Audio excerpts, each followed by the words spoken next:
Thank you, sir. Now I request Honorable Chancellor Shri C.P. Radhakrishnan, sir, Honorable Governor, Maharashtra State, to kindly deliver the presidential address, please.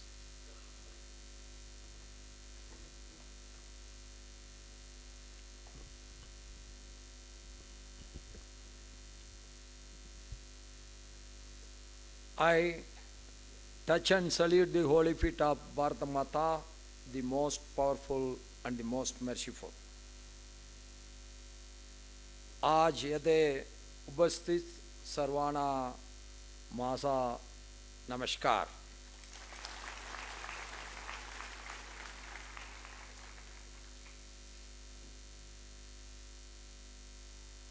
The 24th Convocation of Maharashtra University of Health Sciences, Nasik, is being held today, and it is one of the memorable day, not only in your life, in my life too. On this day, the dignitaries who are sharing the dais with me, Shri Hasan Mushrif ji, Honorable Pro-Chancellor of our university and the Minister of Medical Education, Government of Maharashtra, Dr. B.N. Gangadharji, Chairman of National Medical Commission and former Director of MUHS, Lieutenant General Dr. Madhugiri Kanitkar, Vice Chancellor of our Maharashtra University of Health Sciences, and today she leads us, both me and the Minister, in your electric vehicle. Today she becomes the driver and she was driving. So a lot of energy she got to work with you. And my colleague from the Raj Bhavan, Dr. Prasant Narnavare, IAS Principal Secretary to the Governor, members of the Legislative Assembly and the Legislative Council, Dr. Ajay Chandanwale, DMER, Mumbai, members of the Senate, Management Council, Academic Council, and Dr. Milan Nikum, Pro Vice Chancellor of our university, Dr. Rajendra Bahal, Registrar of our university, Dr. Sandeep Gadu, Controller of Examination of our university, officers and the other authorities, teaching and non-teaching staff of our university and the affiliated colleges, all the dignified invitees, students and their beloved parents, and my dear friends from print and electronic media, Bhai Begno, sabko namaskar. It is truly a significant occasion marking the culmination of years of hard work, perseverance and intellectual growth. Medical science is one where it requires a lot of dedication. If you see the books of MBBS students, to be very frank with you, that I don't like to join MBBS. That much you have to read. You have to read the whole night and you have to prepare yourself so much. So the dedication starts as a student. Before you become the doctor, your dedication starts. And all your hard work and involvement make you as the doctors today. My heartiest congratulations to each one of you on your achievement. I also extend my warm congratulations to your parents and teachers who have supported you in all these years to shape you very well as doctors. Unlike the students in the other fields, you stand before us not just as graduates, but as healers, innovators, and future leaders in the essential and ever-evolving field of health science.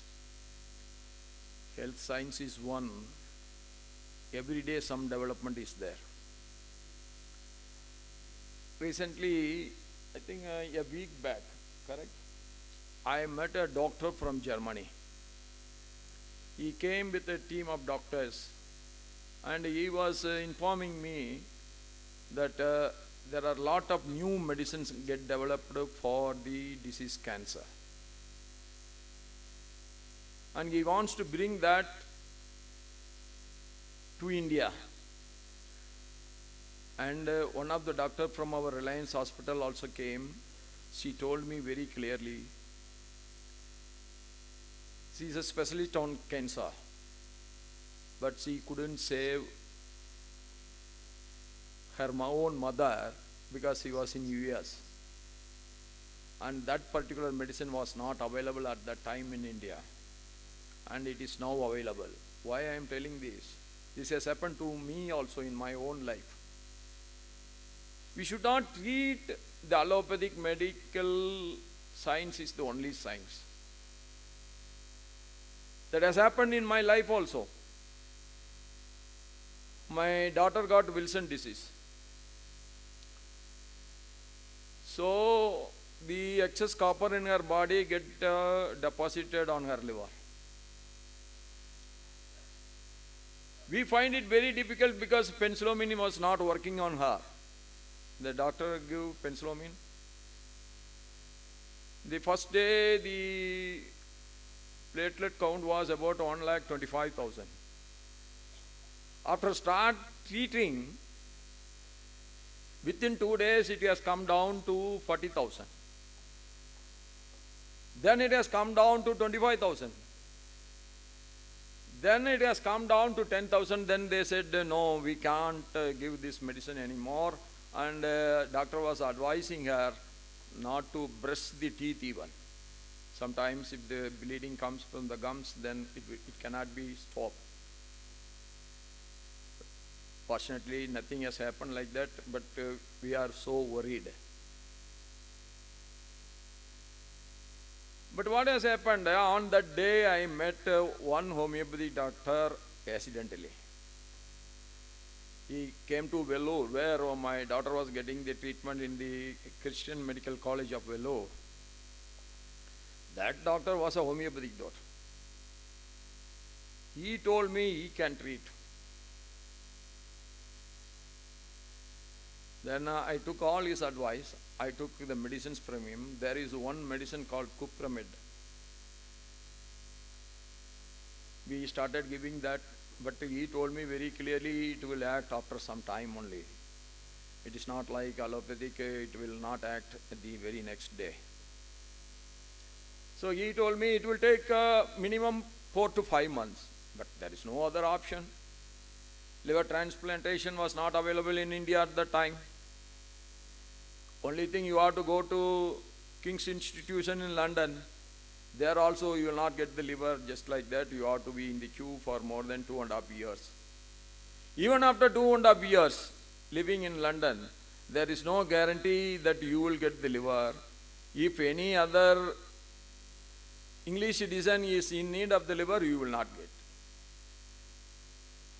So we don't know what to do. Then again I was rushing back to my MBBS doctor, who is my family doctor, practicing in a small town. It is only town now. 10 years back it is a big village.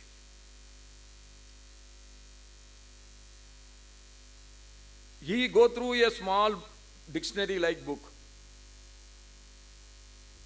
He told me there is one more medicine, allopathic medicine, Trientine. The name was Trientine.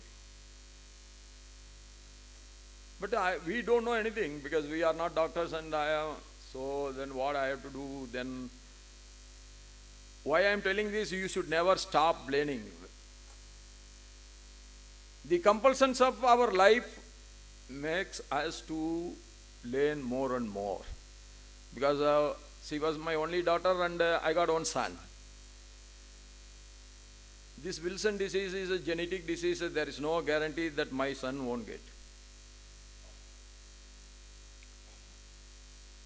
So I was rushing how to find out that Trientine medicine. We contacted so many places all over the world. At the time I was a member of parliament. But nowhere we couldn't get anything. Luckily, in one medical shop in Chennai. I got that trained in medicine.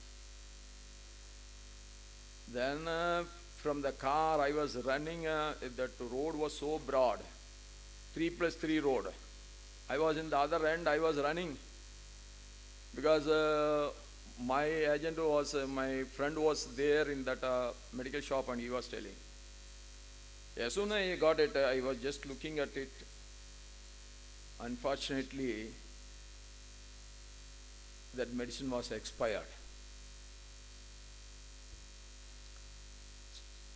And I was trying my level best. Then whatever it is, you learn from it. Then I got the address of that company. Though it is an expired medicine, I took the address from that. Then again we contacted MUHS. Then finally we got it. But before that, I downloaded so many things. The time this website and other things are not that easy. What I am talking about is nearly 25 years back. So we had downloaded so many things. When I approached the doctor, there is one medicine like Triantine. The head of the institution of CMC said, no, sir. You are too optimistic. I think this is only in the laboratory stage. And whatever I have downloaded, all the papers I given to him, and I said, sir, we have to try now. Because penicillamine is the only medicine available in allopathic and it is not working. Homeopathy is telling it will take 6 months. Every day the albumin goes down or platelet goes down, that has to be infused. She was living artificially. That is the exact thing. So I understand that. So I request the doctor, you please go through all the papers tonight. The doctor was so kind enough. I am not a doctor, but he accepted it. Let me go through. But his mind is not accepting that this will work. That was his confidence. But he got all the papers and gone through that. Then he said, let us try. Then we imported the medicine and she was able to live on the medicines for another 9-10 years. But every 10 years there is a huge development as far as the medical science is concerned. Then liver transplant becomes successful even in the same CMC. And she got her liver transplanted 9 years back and still she is living. Why I am sharing this with you? We should never give up.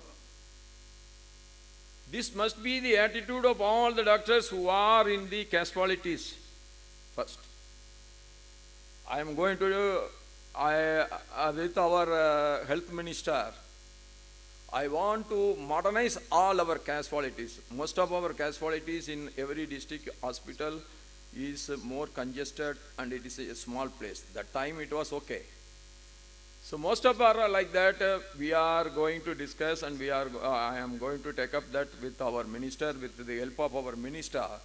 I am sure all the casualties of all our government hospitals will get modernized.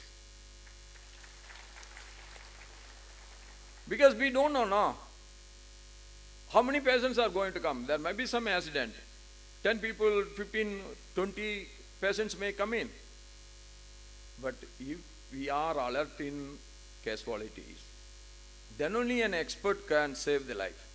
If the doctor who is in charge for the casualty is lethargic, even the best specialist cannot save a life. So my humble request is that though when you are working in the casualties, you should work that as it is the patient coming in is our own sister or brother. That approach should be there always. When there is an accident in our family, We are running to the hospital, and how? With agony, with what a pain inside. So every day you have to see the patients like that. But you should not forget the human touch with your treatment. That is my only humble request, sir. Because doctor alone can save the humanity. That we have seen when the COVID has affected the whole world. The doctors and nurses, if they are afraid of their life, then nobody can save. You all worked like the soldiers. Luckily, your Vice Chancellor is also from the armed forces. That is another great thing. So, this is how we have to do. What are the difficulties? We have to point out one by one. Whether our higher authority is listening to us or not listening to us, that is immaterial.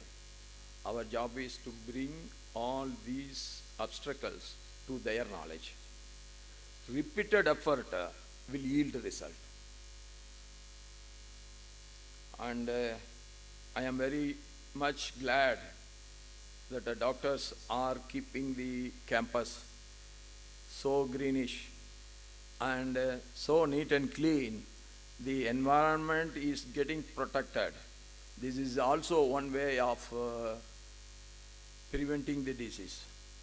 That is, the awareness is there, that I am very much happy. When I entered your campus, I was much impressed by it. And one more thing what I want to tell you is, as I said, you should never stop learning. You should always listen to others also. Sometimes the patient may be irritating you like anything. Even then you should not get irritated. Okay, he is foolishly talking. So by listening to him, you at least understand that he is foolishly talking. So you have to give some time to your patients. And you may become a very big scholar in your particular field. Every minute may be counting for you. Patients may be in the queue, and they will get an appointment after a month for an operation.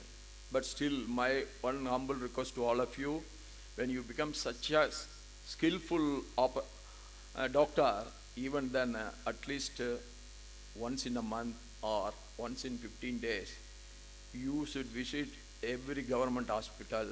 That as a charity you must do. That will give lot of